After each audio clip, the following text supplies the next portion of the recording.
Oh. Well, it's not a good sign if I'm 11th without even answering tough questions. It's alright, it takes a while to get into the groove. He says after just cruising to play. Hello everyone and welcome to episode 3 of Changing Minds Through Gaming, a series where we talk about mental health and play video games.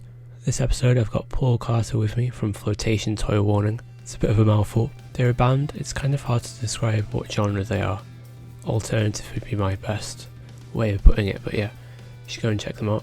I had a nice chat with Paul, he's a lovely guy. He's the lead singer of the band. We got a bit philosophical at times, we went quite deep.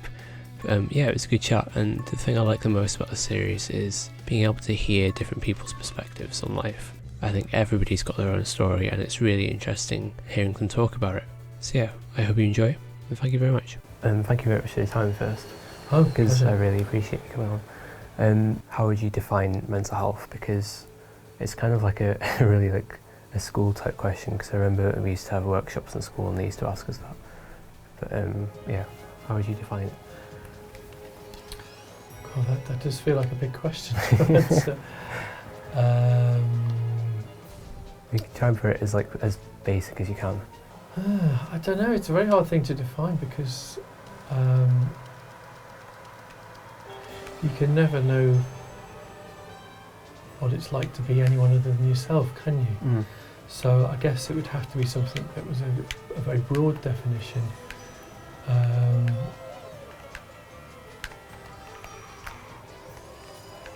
guess it must be something to do with your ability to function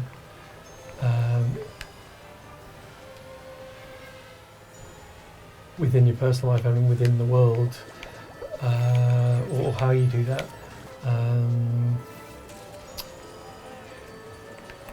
As in, if you are having mental health issues, then your ability to function within the world and within your own personal life would be hitting some problems, I guess. And good mental health would be the opposite of that, of functioning well and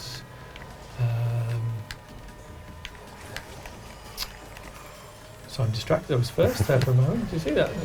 Only for a moment.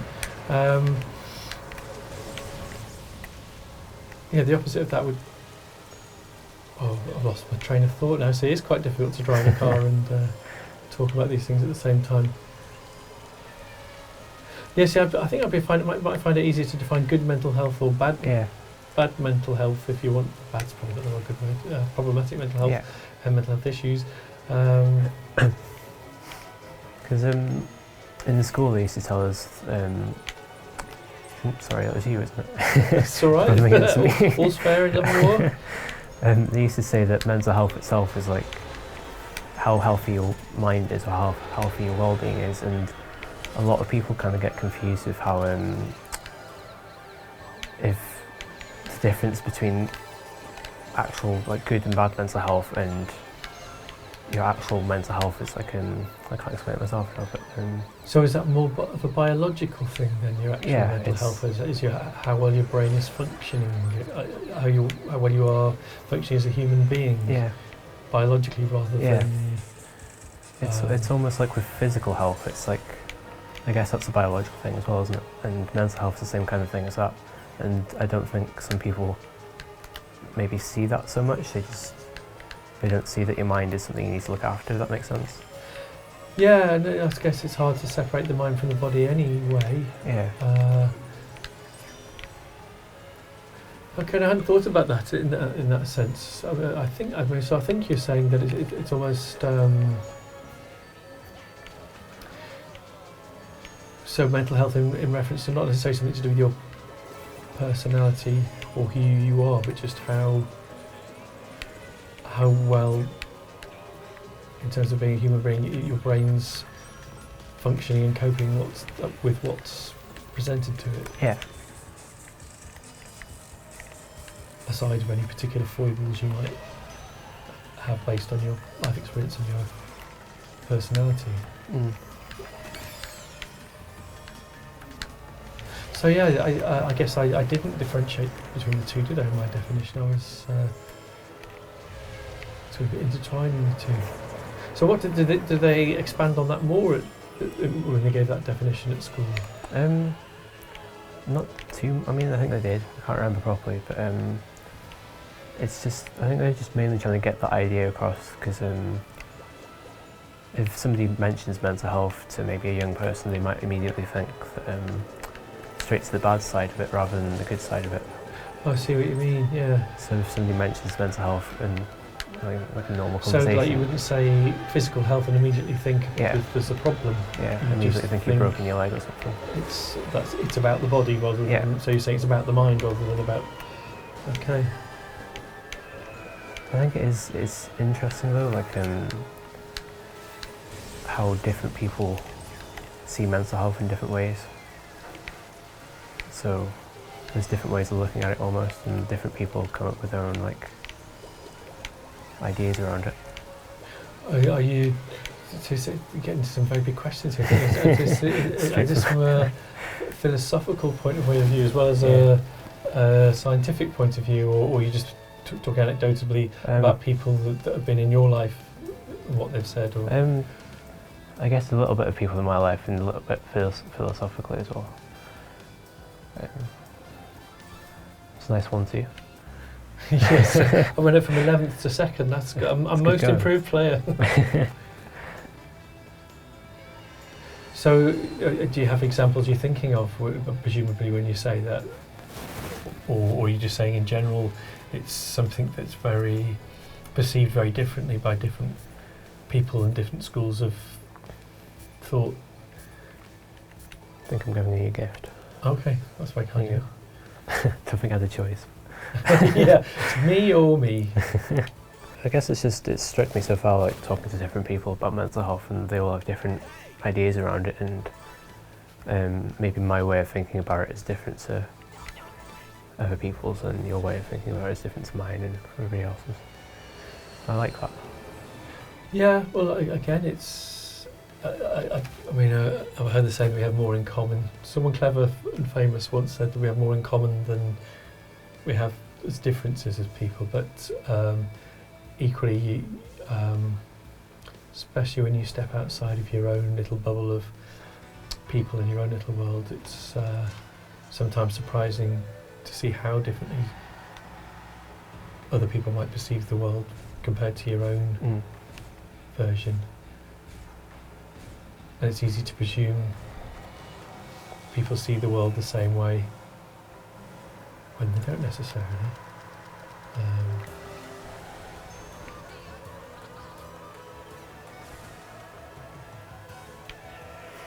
But I mean, I guess mental health issues can mean, in itself, just as a term, can mean so many different things.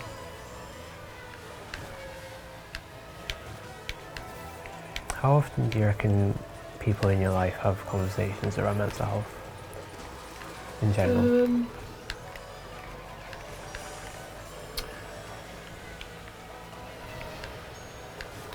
Well, it's probably on the agenda more than I imagine it is with some people, because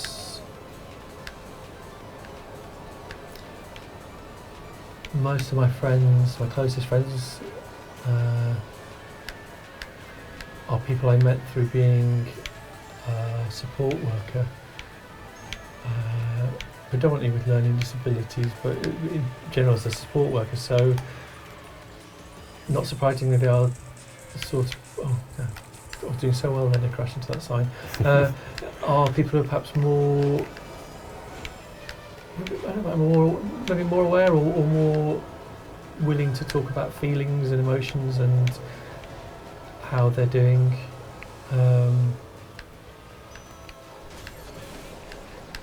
And also probably in a good relationship, and we, I guess, are able to talk about those things. And my day job, working for a learning disability rights charity, again, it's about understanding people. Is is the sort of the crux of the job. Yeah. So I guess those things are something that is part of the sort of vocabulary or the currency of what we do and what we're interested in.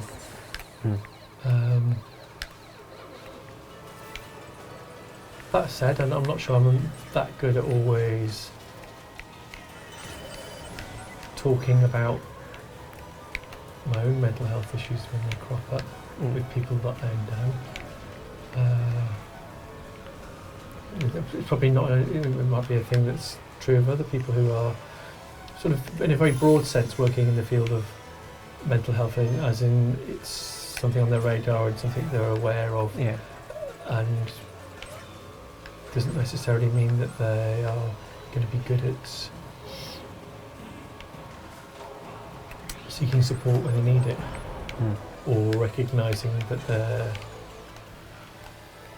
in a place where they're perhaps not in good mental health. Yeah.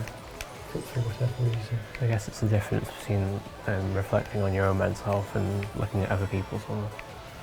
Yeah, and maybe about allowing yourself to, I think indulge is the wrong word because it suggests it's wrong, maybe it's an indulgence, but allowing yourself the space to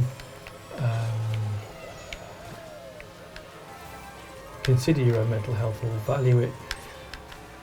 Often the sort of person who works in care is often the sort of person who goes, yeah, I'm fine, but how are you feeling? Yeah. And that's part of the default setting for it in a way. So perhaps it almost lends towards being slightly neglectful of your own mental well-being, or not feeling that it's of enough worth. I think that's I think that is a big issue. It has been an issue for me. How unwell have you got to get before you feel it's okay to suggest that other people should use their time and their energy on you or your mental health? Yeah. And I think as an older person now, although perhaps the same challenges haven't presented themselves as an older person, but certainly as a young person, I don't think there was a point. I think I had I don't know what you call it, a breakdown of sorts at university,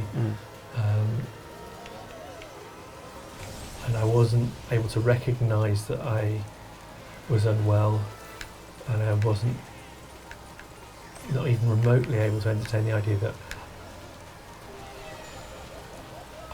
someone else be bothered with offering me some assistance or something, or wasting somebody's time as I perceived it on that, because there's always somebody that's worse off than you or had bigger life challenges. So I got to the point where I was I stopped functioning. Somebody else sent me for help rather than me recognising that I needed help. So I think it's an issue for a lot of people. It's part of the situation that perhaps gets people to a point where they need help is that they can't self-regulate in that way, because they will always feel that they're undeserving of support or somebody else's time maybe. Yeah. I think I've definitely felt that way before as well. I guess I've had a couple of, I don't know if breakdowns is the right word, but I don't know what the correct word is. It sounds like a very old-fashioned word. Yeah. I guess it kind of works, so, but a couple of times where I've kind of needed the help, but maybe not admitted it as well as I should have, and thought other people were more deserving of help from me. And it's difficult to kind of say that you want to go to counselling ahead of other people because it's long waiting lists and that kind of thing. So you're putting yourself ahead of other people almost in a way. Yeah, and I think it can also, it's a wrong way of thinking, but it can also seem very self-indulgent to go to somewhere and have someone focus on you. Yeah. You talk about yourself for a long period of time. I'd like to point out I just won. Congratulations. Thank you. So I'll see you again. But maybe that's part of the problem that gets people to that space sometimes. I mean, I'm sure there's many other ways in which people can have mental health issues that manifest themselves in many, many different ways. It's such a broad, which, like you were saying earlier, it's like if you say physical health, well, that can be so many different things. Mental health, I guess it's such a broad spectrum in itself, but I wonder whether it's something that gets lots of people to a point of being in trouble, that an inability to say, actually, I do need help and I am worth someone giving their time to help. Yeah. What do you think about the idea that mental health is kind of a thing that's discussed more between close friends and the close acquaintances and the people who you're close to in life? And do you reckon that kind of makes everybody really uncertain about other people's mental health, and say if somebody has a difficulty with mental health, they might be more worried about it because people don't open up about that kind of thing often. So do you think it's a thing that happens, and do you think it could be changed if it does happen? Do you reckon it's good to be more open with more people? Yes, I guess it must be a cultural thing that it's all part of the sort of don't be a crybaby, stiff upper lip sort of thing, that people don't talk about it as much as they ought to. If you've got a sore leg or something, or a problem, I don't know, problem with your bowels or something, or if there's a physical medical problem, people seem very at ease with just because it's like a list of facts. I'll say this has happened, and that's a problem, and it's difficult, and so on. Probably in a way that they wouldn't. I think it's part of the human condition that even if you know, I see how. Again, I don't know how you define these things, because I sometimes wonder about how well do other people know people that they know well. What defines being a friend? Do I know my friends as well or less well than other people know their friends? Do I engage in friendship to a level that other people do, or am I I suspect I'm quite self-contained in terms of I don't open up and share in the same way as some people do, but I don't really know, because I can only ever be me. But wherever you are on that spectrum of how much you share with friends and help each other, even the people you know best out of the people you know in the world, you can only know them so much, because human beings are so multifaceted and complex, and the games we play to sort of weave the fabric that enables us to be around each other in social and work and everyday situations is so complex, and that you can know somebody for a very long time. And I think it's quite conceivable you could know someone for 20, 30 years and spend a lot of time with them in sometimes challenging situations and so on and so forth, but still only really have a sense of them which is really just a snapshot or a photograph, rather than a sense of anything deeper than that. So even with really good friends, I think it's quite possible that you wouldn't necessarily know what's going on, how their mental health is at a given time. And I suppose it's also a fact that life is, being a human being is a big ask, and it's a tough thing. So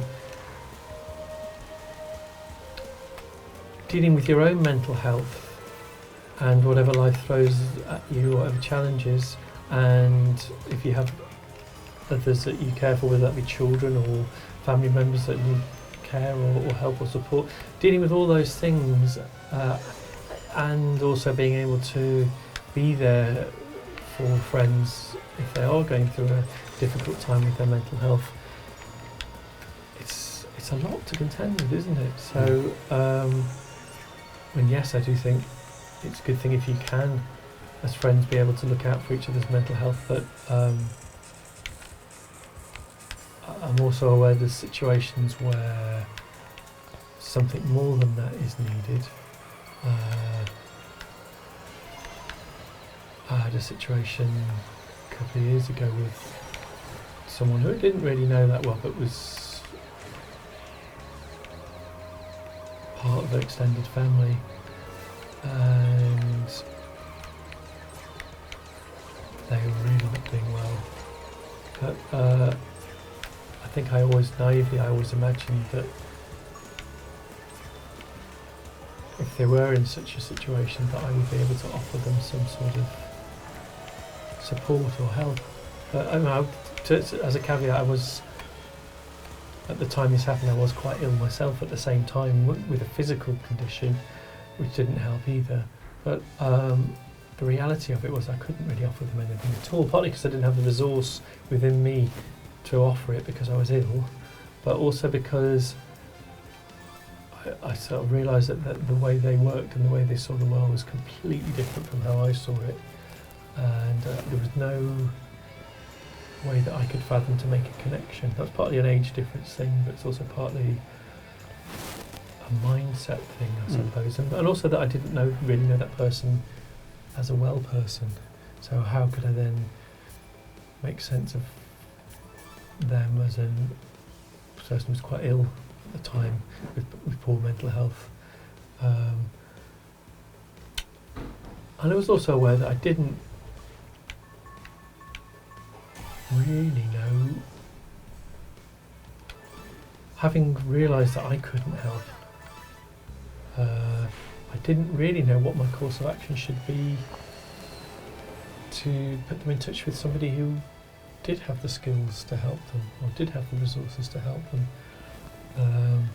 And also, I mean, this is another issue, is that in this case, and probably in other cases, people don't necessarily know that they, like, I suppose like myself years ago, people don't necessarily know that they're in need of help. They might be actually quite close to the idea of getting any sort of support. And what do you do then? If it's a friend or an acquaintance? And that's I guess that's a failing in education and society in a way, isn't it? Because of course everybody knows what to do if someone injures themselves physically. They know where to go, who they should see, what should happen, and all those things. But I don't know all of that for someone getting treatment for mental illness, or or is that something that do you think you'd know what to do in that situation if it was somebody else that you were acquainted with, or a friend or a family member? I don't think I'd know perfectly. I think it's a big thing is that I guess really because brains are so complex that there's a lot of things that can go wrong with them. So it's kind of, and then different people are different, so they might want to be treated in different ways if they've got certain problems, and it's just difficult to kind of know from person to person what they'd want. Yeah, I think it also can be that even if you're somebody who's empathetic and sympathetic and has had experience of having to deal with your own mental health issues, it doesn't necessarily mean that you are able to offer something to somebody in that situation. I certainly, in the example I was just talking about, I felt completely out of my depth.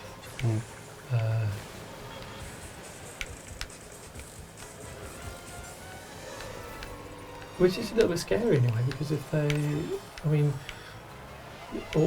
my only thought was that I knew that Bridenaf is the local mental health hospital, that maybe I could take them there, but that really, on reflection, I ought to know, and everyone ought to know, a pathway of some sort. Yeah.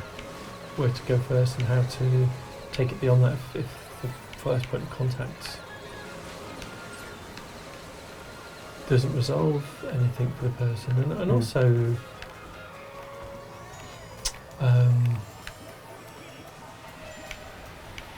what course of action to take if that person is not receptive to the idea of getting help but clearly needs help.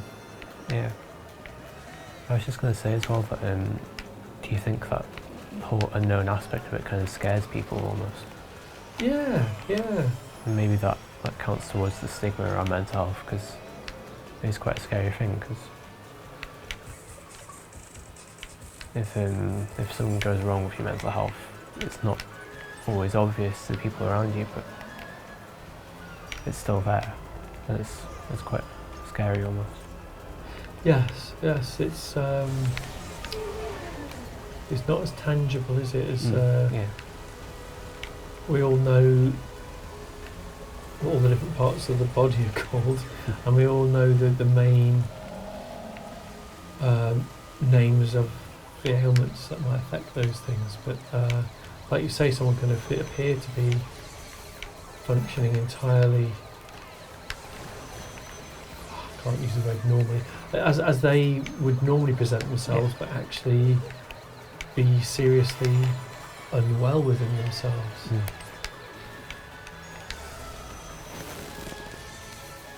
To the point where you hear stories of people being depressed and then suddenly seeming to be in a much better place, but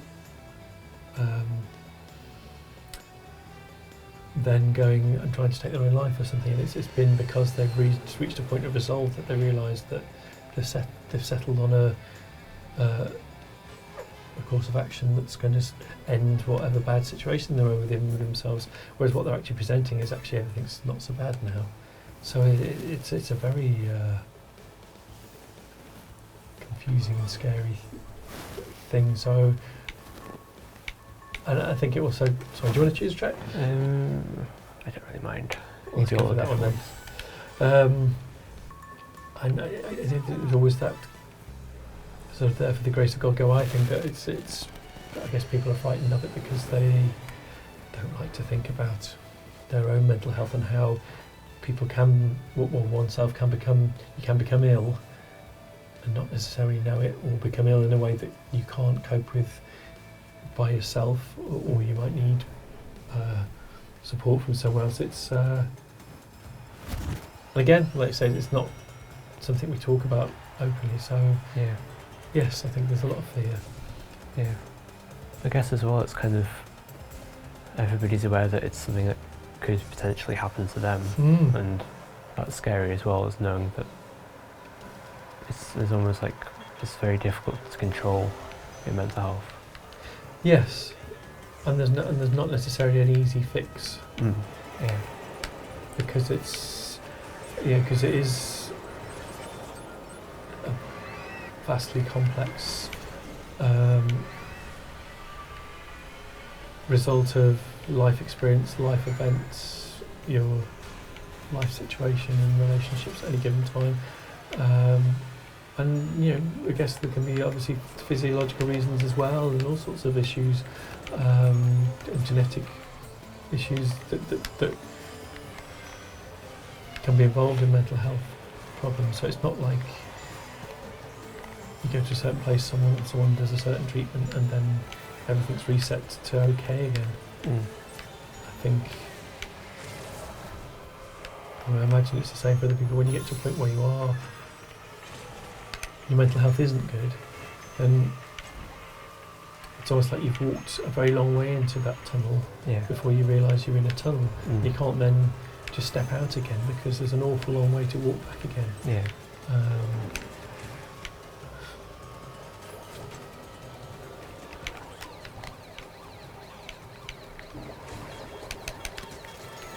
It's because human beings are so complicated. I think it's an idea that I've thought a lot about, is that I don't think we are always the same person.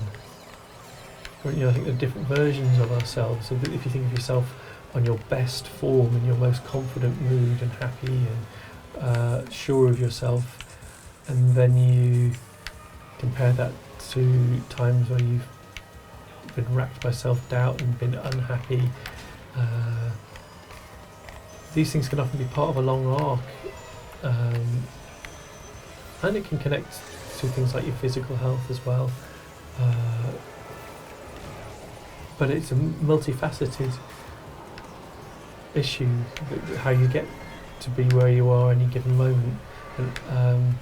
But if you could introduce yourself on your best form to yourself in your least able, your worst form, if you like, mentally, it might seem like two completely different people, and yet you are, in essence, the same person. Aren't you? Yeah, that's true. And then, of course, there's what version of yourself you present to the different people in different situations and different people in your life can vary massively as well, can't it?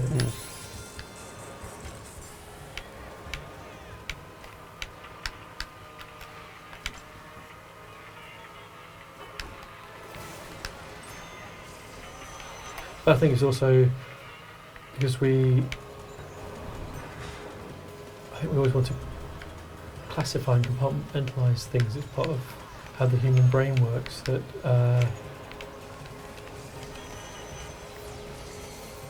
it's very easy when you meet people in a superficial way in day-to-day life to want to put people in a particular box and say that person's that kind of a person, or that person's like this, or that person's like that. And you see it a lot in the press with this want to classify people either as a good person or a bad person, a goodie or a baddie. Whereas actually, obviously, people are a very complex shade of grey by and large. Yeah. Oh, how did I win? I was last until last week. That's good. So it's easy to simplify. I mean, it'd probably be overwhelming if you took every person you met and tried to understand them on every level that they might exist on. It would be too much, wouldn't it? Yeah. It would just overwhelm you. So I guess to get by, we have to sort of do some sort of internal classification of people and simplify things to enable us to function on a day-to-day basis as well. That's true. That's a good way of looking at it, actually. You keeping count? You lost count already? I don't know, you're very competitive, and I guess because we've been talking, I've lost track, but normally say, well, actually, I've had and you've had, but at least two, wasn't it? I reckon that might be a third. Oh, well, yeah, I'll go with that. Definitely three. Do you think that there's obviously you write songs and the people here at Tape are quite creative as well. Do you reckon creative people are more open to talking about that kind of thing because maybe they're more in tune with their mental health? I don't know because my inclination would be to say yes, but then I just got a mental image of Liam Gallagher, and I thought, well, I guess he's a famous creative person, isn't he? But I might be wrong. Maybe I've categorised him like I was just talking about. Maybe he's a far more complicated person than he likes to present to the world. But what I'm trying to say is I think our people who do creative things aren't necessarily touchy-feely, if you like, in an emotional way. Yeah. So I don't know. I mean, for me, yes, as in it's...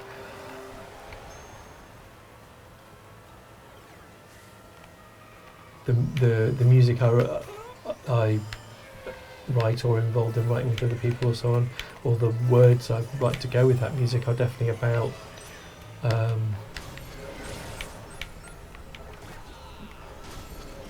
my mental state. I was ashamed to see how many occurrences of the word I there is in all the lyrics I've written. If you look at them, I think. I mean, maybe broadly, it's definitely.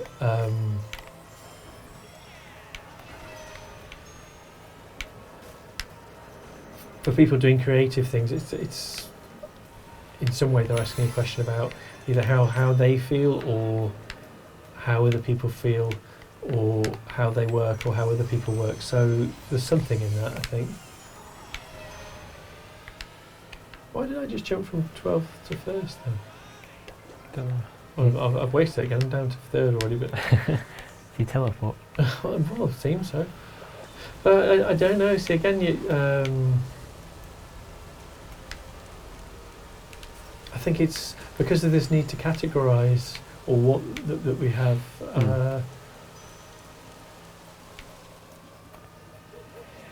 I think maybe a broad truth in that, because by doing creative things, you are thinking about the universe and your place in it, or how you're feeling, or because you've got to. If you write something or make something, presumably it's about something to do with being a human, but I think there's a danger. I mean, equally there are people who are not creative at all who are very good at those. Yeah. Or more aware than perhaps the average person is around mental health issues. So.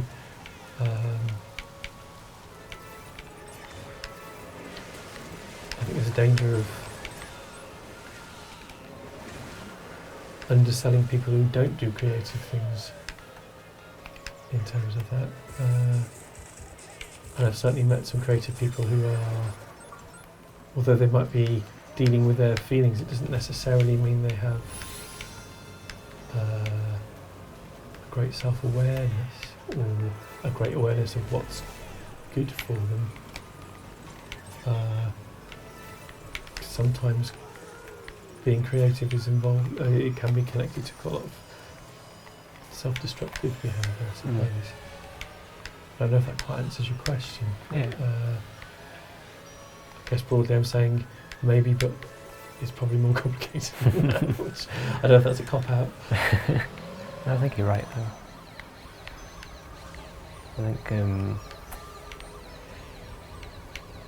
I guess really you can kind of compare like mental health to physical health again, and we categorise physical health really easily, and like if somebody's broken a bone, you can categorise if it's broken or not very easily, but when it comes to like the mental health side of things, there's a lot more of like a grey area and a lot more of like an in-between, where it comes back to what we were saying earlier again, where maybe you're not quite depressed yet or something, but you're heading that way. Yeah. So it's a lot harder to kind of understand. Yeah, I guess that's something that.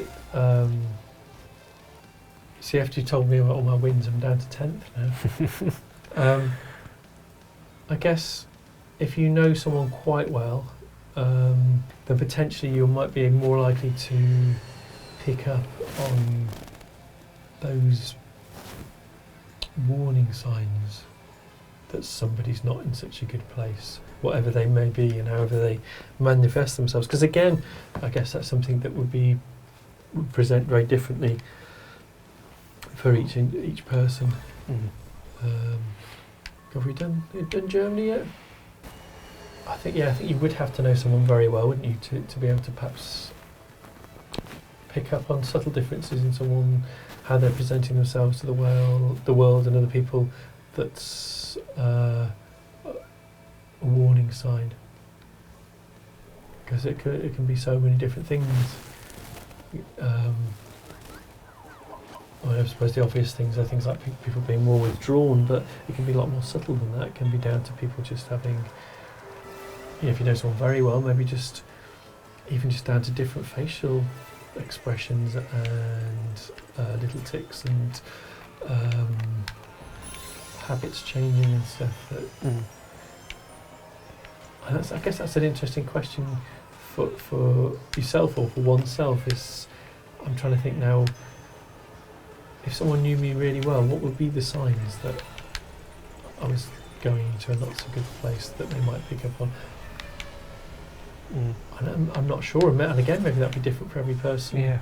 And how, depending on how they knew you and what context they knew you. Yeah. And then other people would just be oblivious to all that because they were,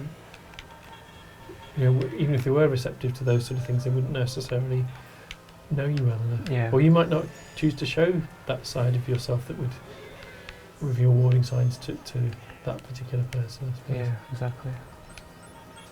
When do you think there are other people that would pick up on signs if you were not necessarily about to be ill, but in territory where you kind of might need,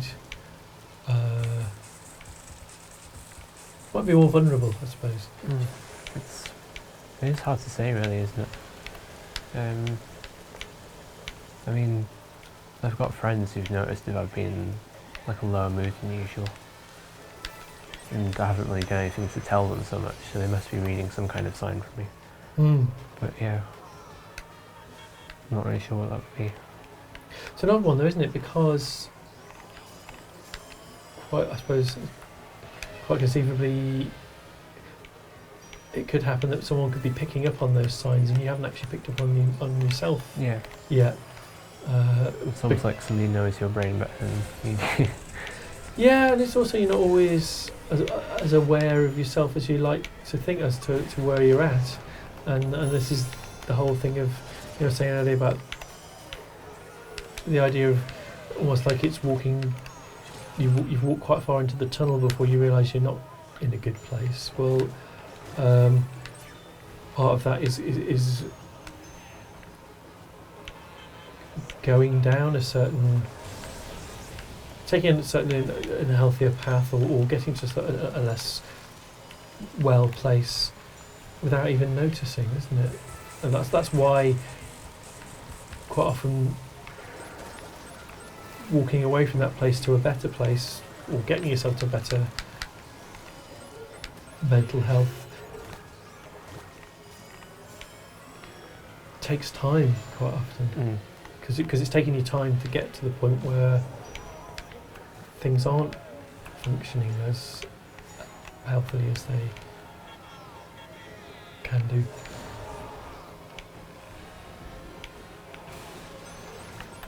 But again, it's a fascinating thought, isn't it, that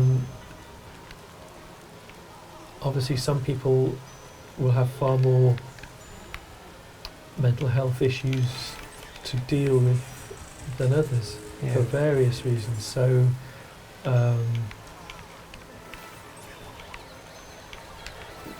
one person's version of not being in a good place could be another person's, actually this is better than usual, and you wouldn't know, would you? Not that I think it's a healthy thing to get into being comparative about these things, in the sense that I think there's a danger in, certainly a path I've gone down is being in not a good place, and then there will always be somebody who you can perceive as having more challenges, or having had a more difficult life, or more difficult circumstances to deal with, but it's actually of no relevance to your situation in reality. I think either you're functioning and in a good place, or you're not, and you can't do it in a point system of I think that's a dangerous. If you think, well, my life hasn't been difficult enough to merit me having mental health issues, it's another way of not taking yourself seriously enough at a time when you really perhaps need some support from somebody, whether that be a friend or professional or so on. Because you'll always find somebody who's had a more difficult life or has a more difficult situation, so you will always be able to disqualify yourself from needing any support, no matter how ill you get, if you want to. So are you interviewing me, or am I allowed to ask you questions, or is that... You can go ahead and ask me questions. Okay. Well, you have this idea of playing the games and talking at the same time, which I think is brilliant. It's a very cunning way of opening sort of communication pathways, because it doesn't. I mean, I've glanced across and we made eye contact a few times, but that whole social awkwardness that would normally be involved is bypassed by the fact we're staring at a screen instead, and it definitely helps. Well, it's helping me to just chat about stuff without the usual thing of trying to read the other person's reaction to everything you say, because I can't do that. I'm looking forwards. By the fact that you've had this idea and you're interested in talking to people about mental health, what's got you to a point where, well, this is my turn to ask a very broad question that's probably unanswerable, but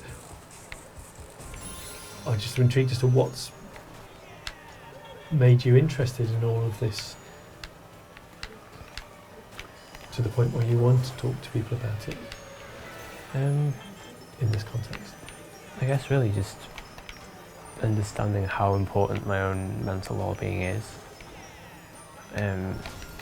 Because I've had struggles with depression, and I've gone through that a couple of times, and I'm pretty strongly affected by social anxiety and that kind of thing. And it's just such a day-to-day thing that it got to a low point where I decided I wanted to do something about it, because I can't keep living on constantly anxious, and I wanted to make steps to change that. And I guess really just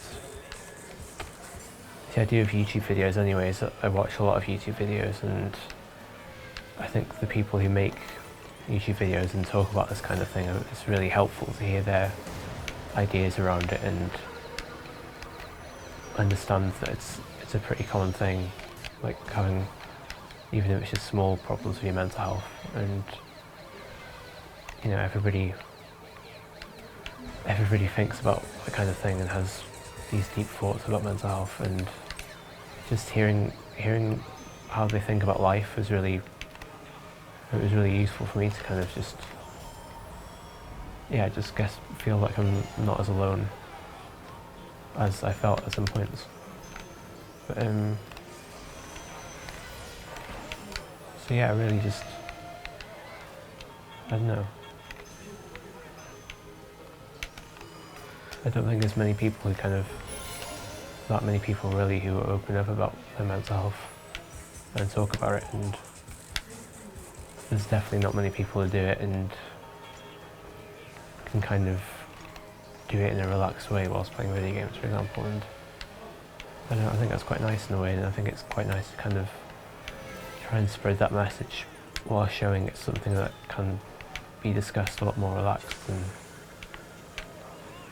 because I guess it really is quite, like, talking about your mental health problems to somebody for the first time can be quite a daunting thing to do, and it's comparing it to physical health again, which is my go-to thing. But if you've broken your leg, you wouldn't be worried about telling someone that you've broken your leg. Yeah. And I think it should be the same for your brain as well. Yeah, definitely. Yeah, I think it's well, the funny things are just the whole YouTube thing in a way, or the internet thing in a way, because on the one hand you've got lots of people pretending their lives are amazing and that they have no problems, when actually it's not that simple. So it's good that there's also other people who are out there and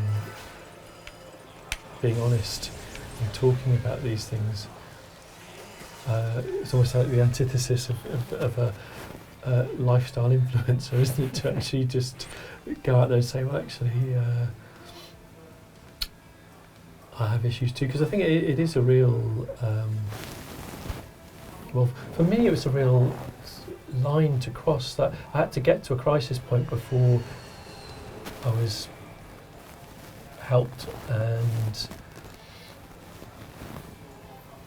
crossing that line where you, even after it happened, going in a room talking about yourself to somebody else, it feels so unnatural, so weird, and so self-indulgent and wrong it felt, that it was a real, it was something I had to learn was okay. I mean, now, through having had lots of issues around mental health and depression throughout my 20s and early 30s. I've been to lots of different types of counselling and therapies and stuff like down the years, because I guess I started to realise that, well, the way I looked at it was that I wanted to get the most out of my life, and if these things were stopping me from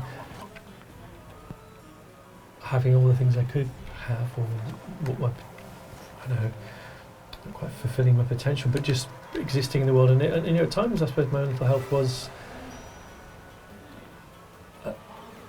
so poor that it was life-threatening.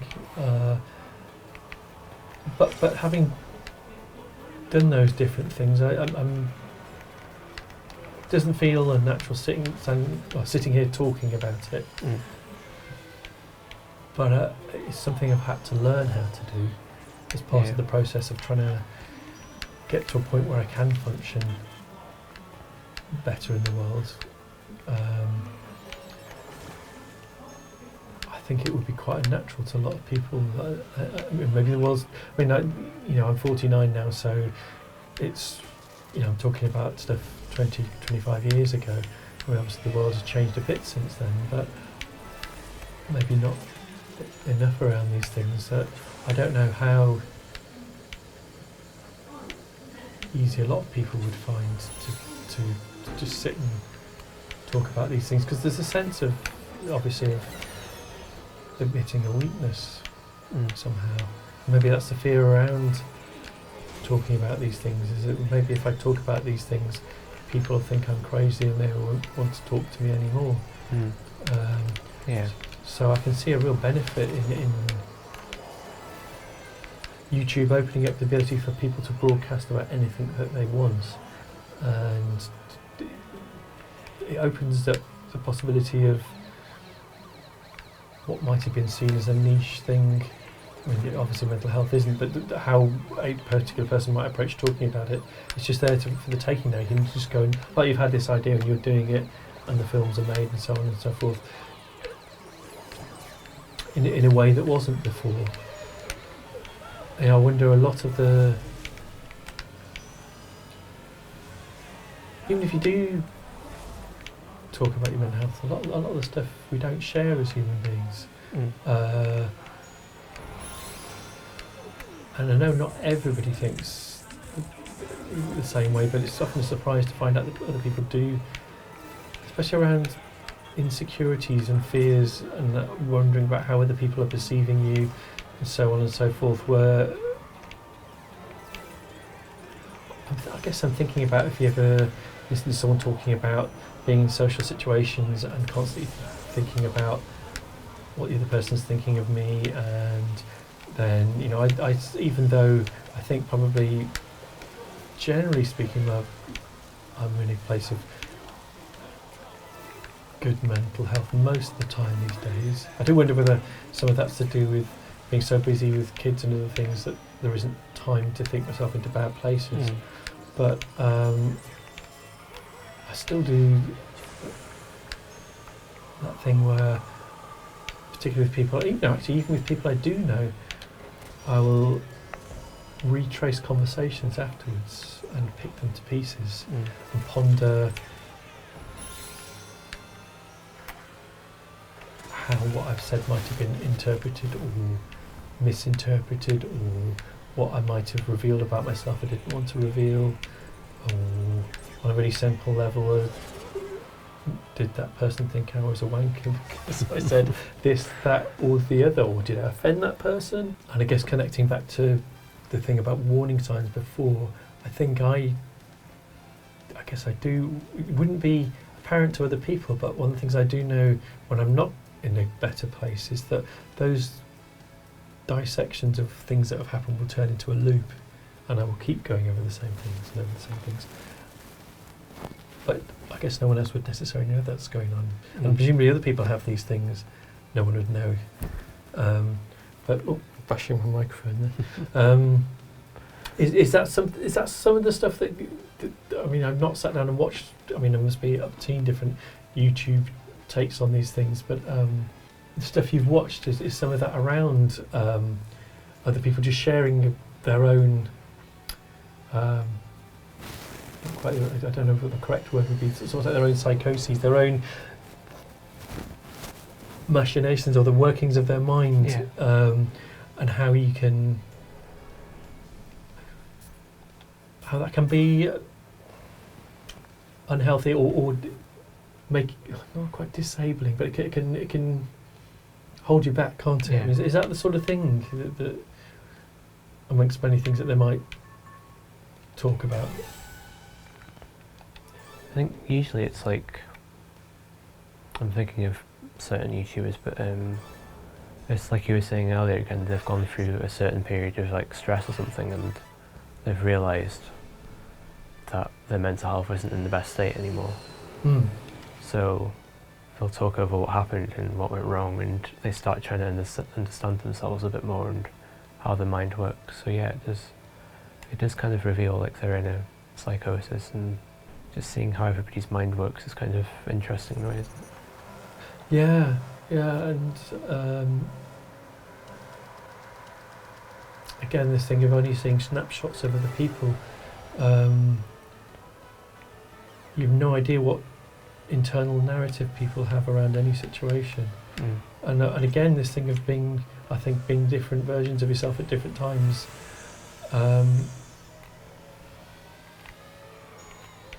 That internal narrative sometimes will be a healthy one, and then other times will be really not a good thing not a good narrative within your own head about who you are and where you are in any given situation. Do you reckon there's been like a certain point in your life where maybe for the first time you've realised that you need to take care of your mental health more, or any kind of like period of stress or something that you've gone through that really, I guess, woke you up to that side of things? Oh, going the wrong way. Oh dear. Which way are you going? Not the right way. Gotten lost. Where is this to go? You keep going up. Yeah, but I think I think there's a. Is this the right way? Yeah, I don't think it'll win this one, am I? Yes, but I think you can know that, and I think you can learn that lesson or have that lesson presented to you over and over and over again, but it doesn't mean you necessarily act upon it.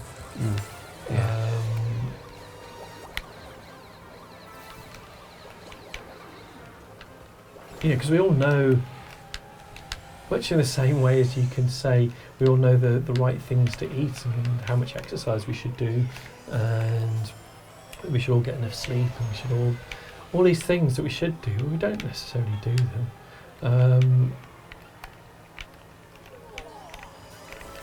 If you ask everybody what are the right foods to eat, they all know that, don't they? And I don't think people eat the wrong things because they don't know what the right things are to eat. It's more complicated than that. Just in the same way as you can know exactly what's good for your mental health, but it doesn't mean you necessarily do it. Yeah.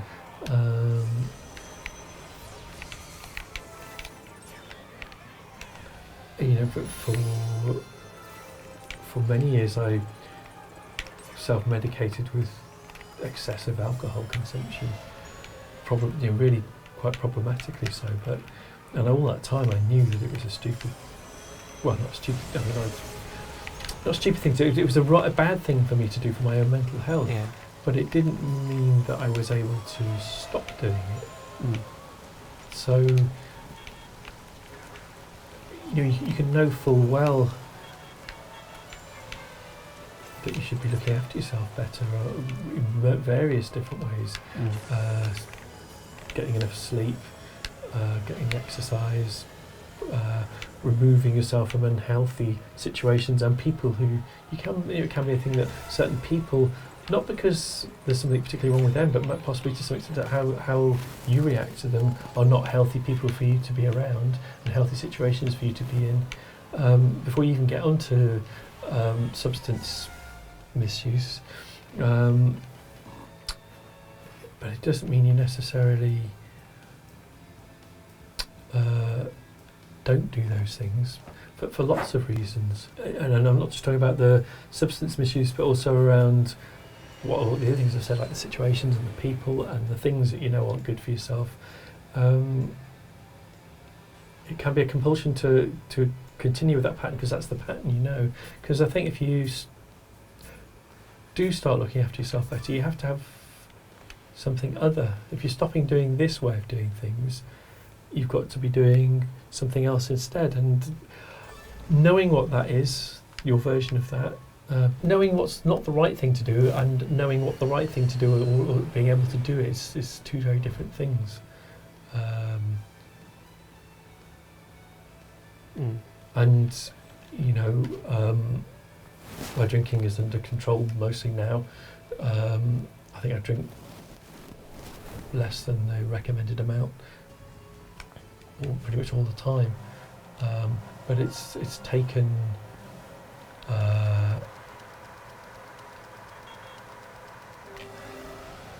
having a family and a responsibility around that to give me enough motivation to live in that way. Because I think if you do have substance issues, then your default setting is to whatever the substance is to consume it, and consume it aggressively and uncontrollably, given the chance. So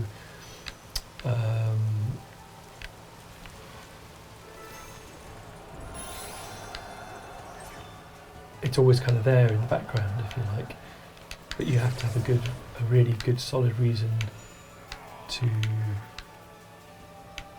stop following those patterns. I mean, I've got a friend I can think of who was living in a similar way to me of functioning, having a job and doing all those things, but drinking far too much. Who hasn't ended up in a good relationship, and with lots of reasons to be less self-destructive, and they haven't been able to change that behaviour.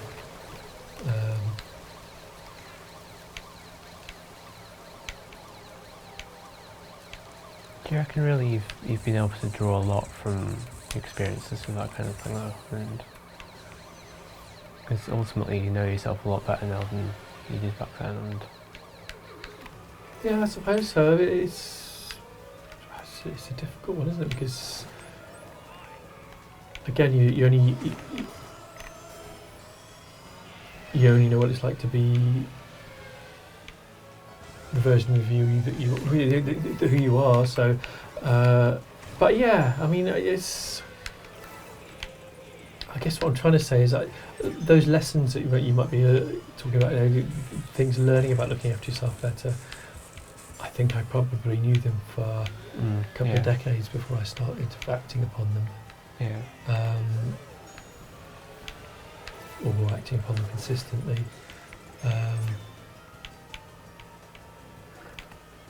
And it's also, I think, if you have mental health issues for a number of years, I think it can erode your resilience if it takes a huge amount of effort to deal with those things and keep carrying on. I think it can become harder because you've just been through that cycle. If there is a cycle to it, well, certainly I had a cycle for probably through my 20s and early 30s, a cycle of being, I guess, I don't know what the correct terminology for these things is now, but I guess people call it bipolar, but manically high, and thinking almost a sense of being able to do anything, and then that then goes to a stage where it starts to feel a bit uncomfortable because it feels a bit overwhelming, And then getting to a point where it feels too much, and then getting to a point where you realise that the next step is you're going to come crashing down, and then everything shuts down, and then going through that cycle again and again and again, and that being exacerbated by it kind of goes hand in hand. When you're in those cycles, you don't look after yourself, you don't get enough sleep, you do quite probably do too much of whatever substances you get involved in, and it just makes the loop go out further and further. But the two can be kind of inseparable. So I don't know. I mean, I feel lucky that I've ended up in a situation where I had reasons to modify my behaviour. I think it was a close call there. I think there'd be other people who didn't get those things happen to them. And maybe it's about being receptive to them as well. But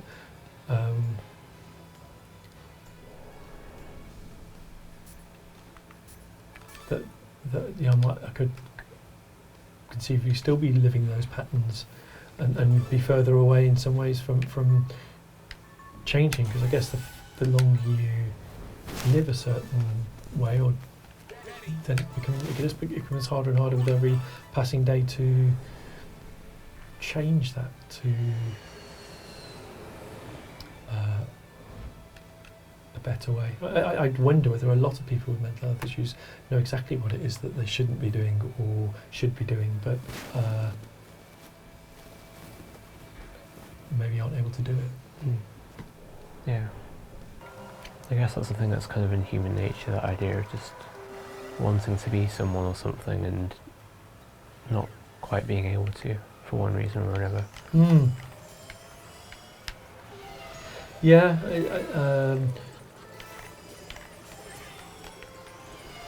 Do you think that is the person that you want to be far removed from the person you perceive yourself to be? Oh, I just fell into the sea. Pardon? I just fell into the sea.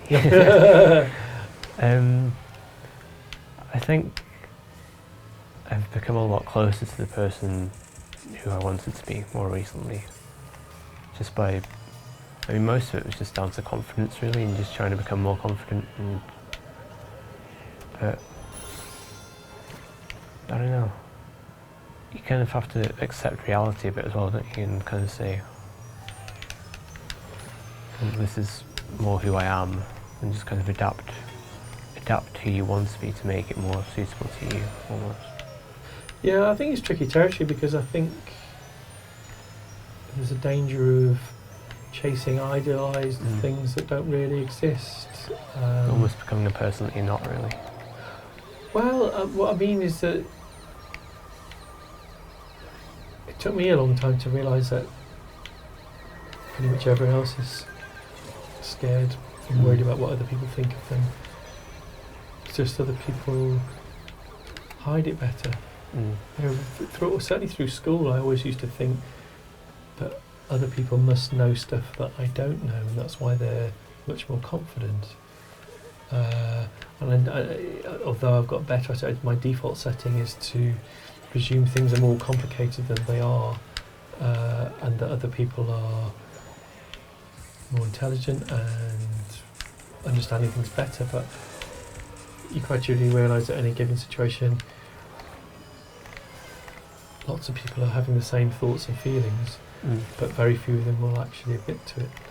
So by being the person who says, puts their hand up and says, I don't understand, or I don't feel very comfortable in this situation, or whatever, if you do that, I've found that very, very other people pipe up and say, God, I'm glad you said that. I was feeling exactly the same. But if I hadn't said that in that situation, then I would have walked away from that room thinking everyone else, in whatever situation it was doing absolutely fine and had no worries about themselves or how they were doing or whatever the task was or the situation was. And I'd just go away thinking, it was just me that was thinking that way. So I think there's a danger of aspiring to ideals that don't exist by projecting things onto other people that maybe they aren't as self-assured and as confident as you think they are. I suspect a lot of people might perceive me as being reasonably confident now, but don't know whether that's true or whether it's I mean, here's one thing about getting older, you give less of a shit what other people think. You really do. So you've got that to look forward to. Seriously, it's great. But I think also maybe I'm better at acting than I was. It's often struck me that, you know, as someone who was excruciatingly shy and still racked by huge amounts of self-doubt in any situation, I think it's the one thing that's held me back more than anything is self-questioning. It gives you things as well. You become more aware than perhaps some other people are by having that questioning. You do things to a higher standard sometimes, but it can completely undo you. But you know, I'm in a band. I'm the lead singer in a band. We recently did some shows where we played one in Paris to, I think it was 450 people had come to see us. And I did one of the songs a cappella, and I just stood there and sung it by myself in front of those people. And at the time I didn't think about it. It was only afterwards I thought, my God, I've come a long way. But in a way, is it not just the shy person taking the ultimate control step? If you were in a room and you were uncomfortable by nature in a room full of people, the ultimate control is to make yourself the focal point of the room and then dictate what's happening in the room. So is it just a coping mechanism?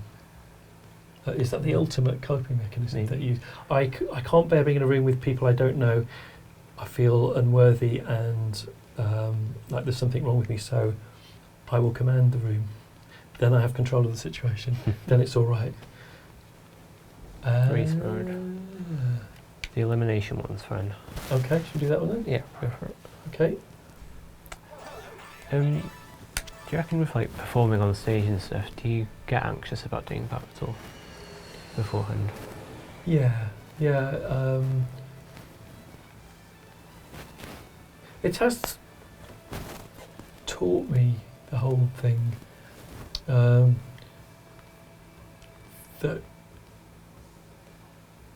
I can adapt to things. People are very adaptable, I think you realise. And I didn't start doing music till I was 26, which is much later than most people because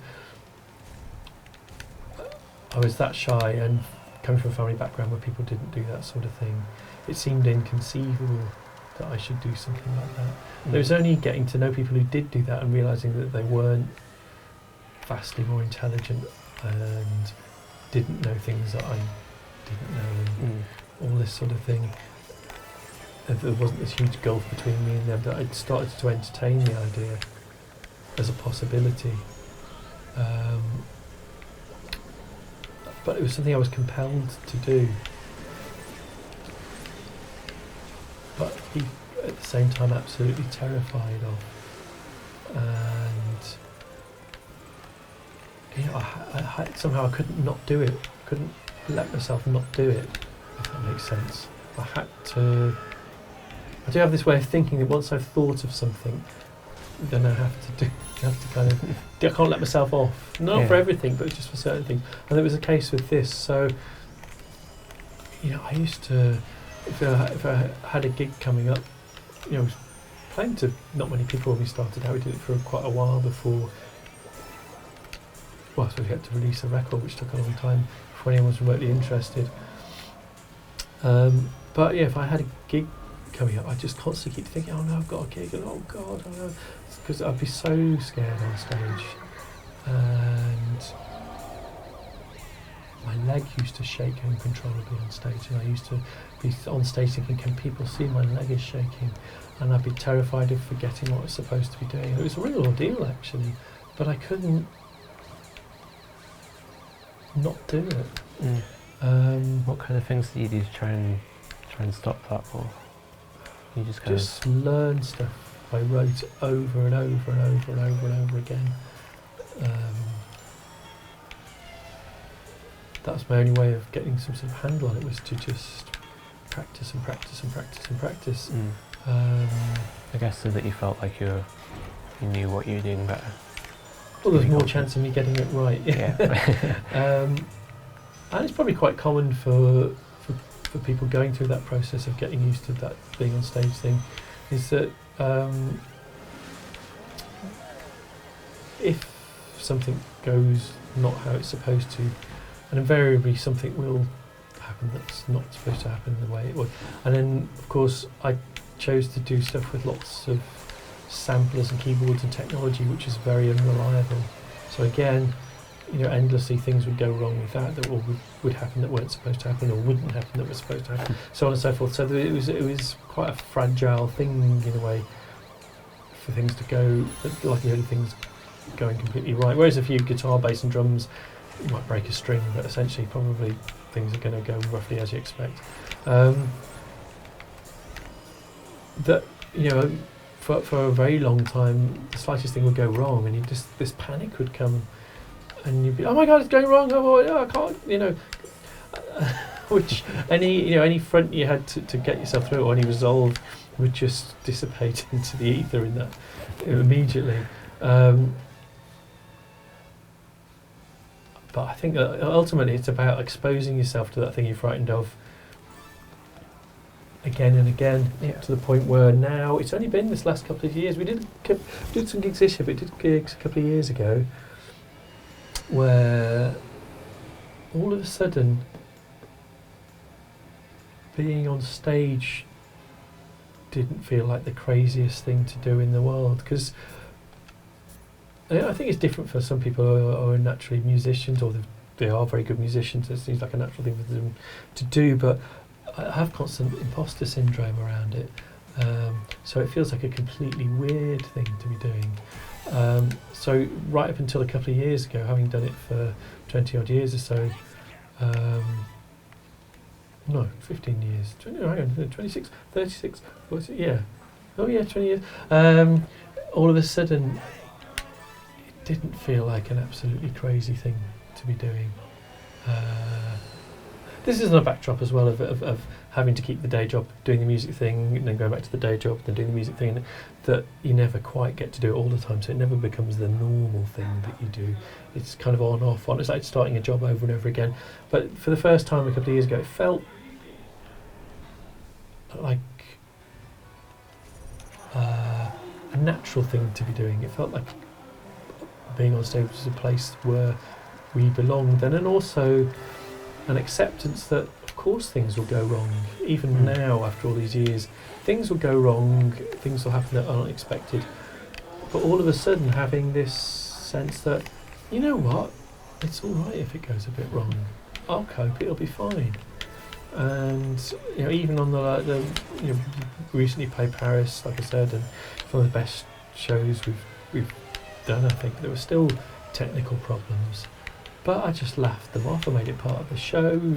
I had to say some of the things that were supposed to come off, be triggered by a sample, because it suddenly didn't work, and make a joke about it, and it probably added to, I wonder whether people actually enjoyed that. It just made it a more unusual show, and it was absolutely a sense that whatever happened, I would be alright in this situation. If the whole gig came to a grinding halt, we couldn't carry on for whatever reason, it would still be alright.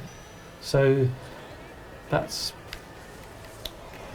what's different, and I don't know whether how much that's to do with experience, how much that's to do with getting a bit older, how much that's to do with not making things bigger than they are.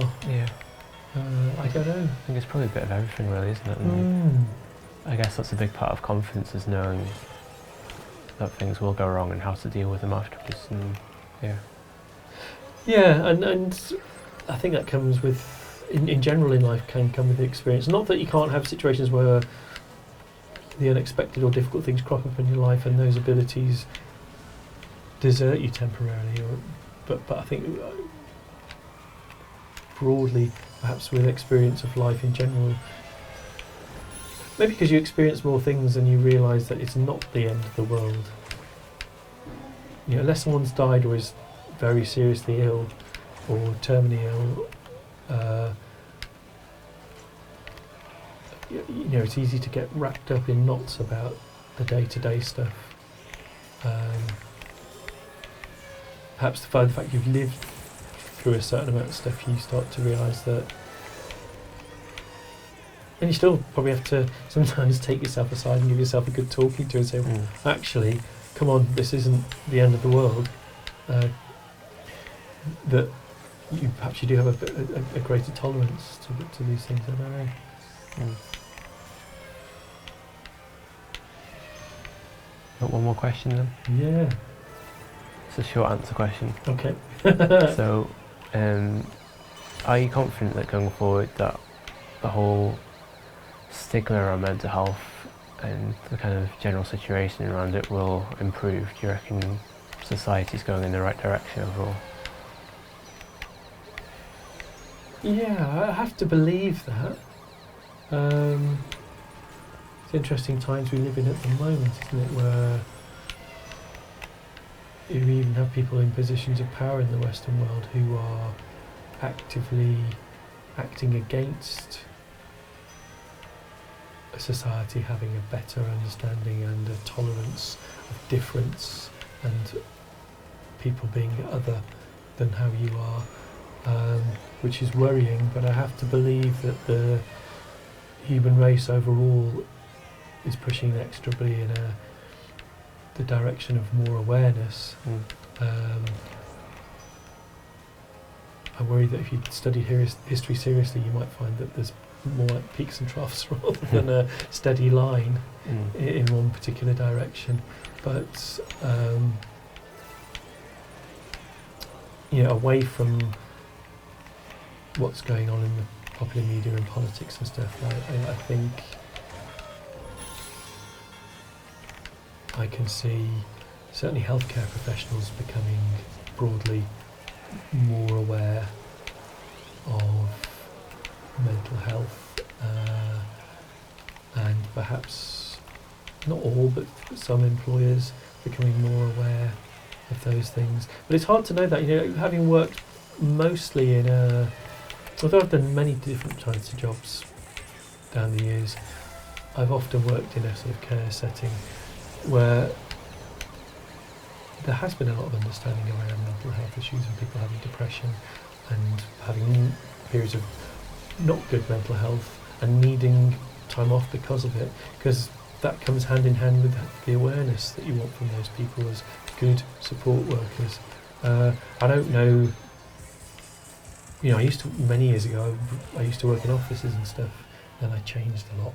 But as to how people are with mental health in those settings, I don't know. But I certainly think within the care setting, there's more awareness. But you can only comment on the tiny bit of the world that you have experience of, and you realise sometimes when you step outside of that little space that actually there's so much more of it than you know about. So I don't know, but I have to believe that. Yeah. I guess that's not the same thing as it being true, is it? No. But we can hope and try and believe, and hopefully everybody else will too.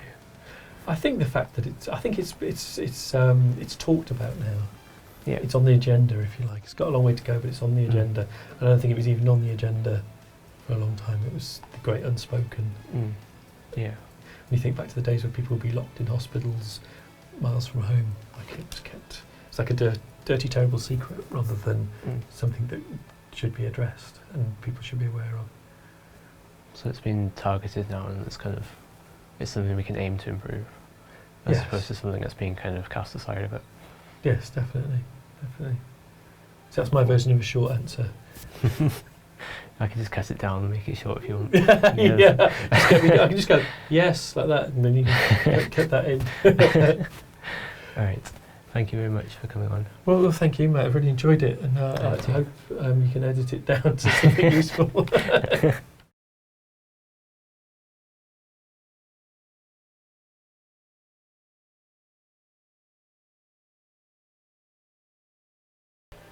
Got one more question then? Yeah. It's a short answer question. Okay. So, are you confident that going forward that the whole stigma around mental health and the kind of general situation around it will improve? Do you reckon society's going in the right direction overall? Yes.